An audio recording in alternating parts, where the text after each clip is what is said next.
पूज्य गुरुजी ने बताया है, जो स्त्री अष्टमी के दिन यानी कि श्राद्ध पक्ष की अष्टमी के दिन अगर अष्टमी को ना कर पाए तो एकादशी के दिन ये उपाय कर लेती है।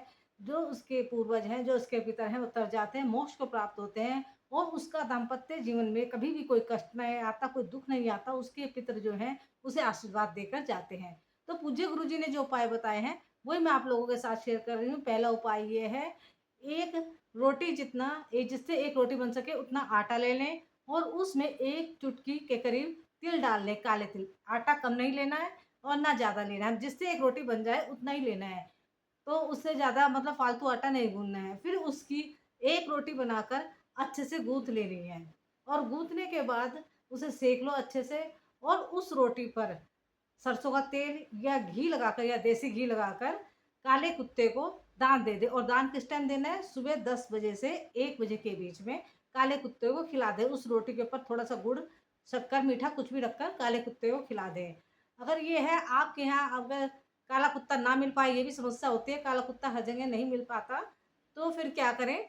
फिर पीपल के पेड़ के 10 से 1 बजे के बीच तो हमें काले कुत्ते को खिलाना है।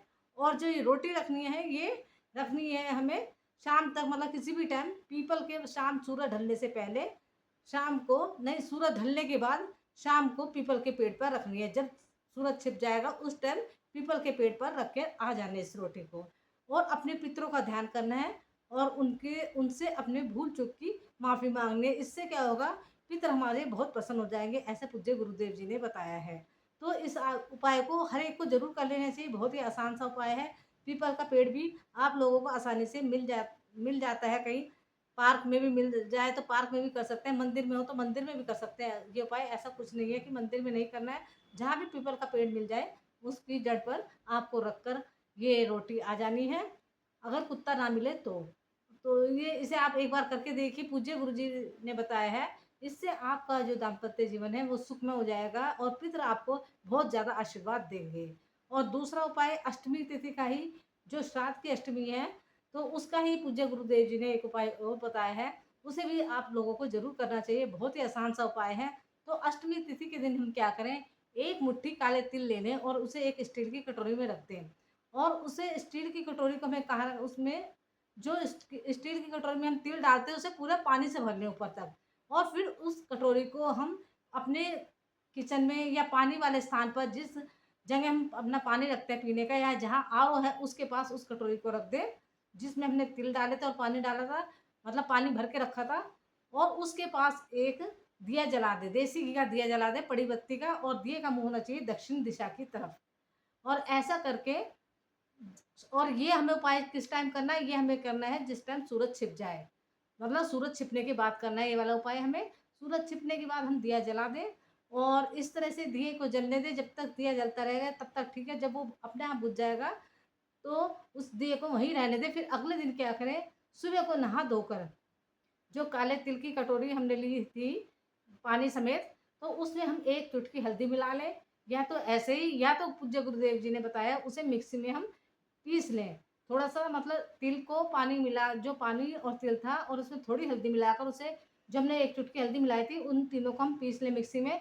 फिर क्या करें, हम इसे पेस्ट बनाकर इसे सबसे पहले उस हम जाएँ नहा धोकर सुबह, अपने पहले तो उसे कटोरी को ले लें और अपने घर में हर कमरे में से फिरा दें। केवल शौच वाले स्थानों में नहीं फिराना है, हर कमरे में, रसोई में, हर जगह कटोरी को लेकर जाना है, काले तिल वाली जो हमने पेस्ट बनाया था, और हर कमरे में और अपनी रसोई में हर जगह फिरा देना है। फिर उसको लेकर पहुँच जाना है हमें पीपल के पेड़ के पास और उसमें से थोड़ा-सा हम पीपल के पेड़ की जड़ में वो जो हमने मिश्रण बनाया है काले तिल का और हल्दी का और पानी का, थोड़ा-सा उसे पीपल की पेड़ की जड़ पे चढ़ा देना है और हाथ जोड़कर पिपलेश्वर महादेव का स्मरण करना है, उनका नाम लेना है। इससे क्या होगा, हमारे सारे संकट, सारे कष्ट हमारे दूर होंगे और भोलेनाथ हम पर कृपा करेंगे। और श्राद्ध पक्ष की अष्टमी का ये उपाय हमें ज़रूर करना चाहिए, क्योंकि साल भर में एक बार पड़ता है, तो इसे ज़रूर कर लें। और फिर दूसरे हमें जाना है वट के वृक्ष के पास। दूसरा पेड़ है वट का यानी कि बरगद का पेड़, और वहाँ भी इसी तरह से हमें थोड़ा-सा ये तिल का मिश्रण जो है वट वृक्ष के जड़ में चढ़ा देना है और वटकेश्वर महादेव का नाम हमें लेना है। और इससे क्या होगा, हमारे पूर्वजों की जो आत्मा को शांति मिलेगी, उन्हें मोक्ष प्राप्त होगा और वो हमें बहुत ज़्यादा आशीर्वाद देंगे। और तीसरा है धन प्राप्ति के लिए जो वो है, वो हमें जानना है तीसरा, जो बचा-खुचा हमारे पास बच गया है तिल का मिश्रण, उसे हमें चढ़ाना है बेलपत्र के पेड़ के जड़ में। तो इससे क्या होगा और हमें किसका स्मरण करना है? हमें करना है जब बेल के पेड़ की जड़ में हम उसे चढ़ाएँगे, तो फिर हमें ओम श्री गौरी शंकराय नमः, ओम श्री गौरी शंकराय नमः इस तरह से महादेव और पार्वती के नाम का स्मरण करना है और बचा हुआ सारा मिश्रण वहीं चढ़ा देना है और जल जो लोटे का था वो भी हमें वहीं चढ़ा देना है। तो इसी तरह से हमें इस उपाय को करना है और इससे क्या होगा हमारे घर में कभी धन संपत्ति की कमी नहीं रहेगी, सुख समृद्धि होगी, खुशहाली होगी और अष्टमी के दिन इस उपाय को ज़रूर करके देखें।